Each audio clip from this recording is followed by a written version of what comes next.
حکومت پنجاب کی طرف سے ضلع بہاول نگر میں ایئر ایمبولینس کی بہترین کارکردگی جاری۔ ریسکیو 1122 اپنا کام احسن طریقے سے سر انجام دے رہی ہے۔ اسی حوالے سے ہمارے نمائندے جمیل زیدی کی رپورٹ۔ بہاول نگر ریسکیو 1122 کی شاندار کارکردگی۔ ریسکیو ایئر ایمبولینس سروس کے ذریعے اب تک 200 سے زائد مریضوں کو لاہور کے مختلف ہسپتالوں میں بروقت منتقل کیا گیا۔ عوامی خدمت کے اس جذبے نے ریسکیو 1122 کو حقیقی معنوں میں زندگی بچانے والا ادارہ ثابت کیا ہے۔ 9 اکتوبر 2024 سے ضلع بہاول نگر میں ایئر ایمبولینس کی سروس سی ایم پنجاب کا ایک بڑا منصوبہ یہاں سے سٹارٹ کیا گیا۔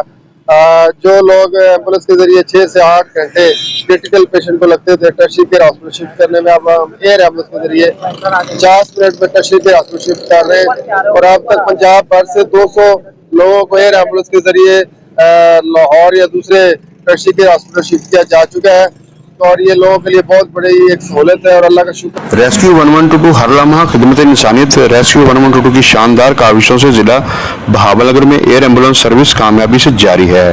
شہریوں کا کہنا ہے جی اسی ضلع بہاول نگر تو گل کر رہے ہیں تے مریم نواز دا بڑا شکریہ ہے کہ انہوں نے ایئر ایمبولینس دا سانو انتظام کر کے دیتا ہے۔ جیڑا مریض تقریباً 8 گھنٹے دے وچ لاہور پہنچدا سی او تقریباً 50 منٹ دے وچ لاہور پہنچ جاندا ہے۔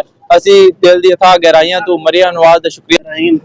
سب سے پہلے تو میں محترمہ مریم نواز کا شکریہ ادا کرتا ہوں، اس نے ہمارے ضلع بہاول نگر میں ایئر ایمبولینس دی اور بھی بہت کافی سے کام کیے ہیں۔ ہم ان کی تہ دل کی گہرائیوں سے شکریہ ادا کرتے ہیں اور ان سے اپیل کرتے ہیں کہ جس طرح آپ نے ضلع بہاول نگر کو ایئر ایمبولینس دیا ہے، اسی طرح نا بہاول نگر کے اندر ایئرپورٹ بھی دیا جائے۔ بہت مہربانی۔ ایئر ایمبولینس کے ذریعے لاہور کے ہسپتالوں میں منتقل ہونے والے مریض علاج کے بعد صحت یاب ہو کر گھر واپس پہنچ چکے ہیں، جو ریسکیو 1122 کی محنت اور خدمت انسانیت کا منہ بولتا ثبوت ہے۔ آئیے مل کر ان ہیروز کو سراہیں جنہوں نے انسانیت کی خدمت کو اپنی پہچان بنایا۔ Jamil Zaidi, district bureau chief, city 11 news.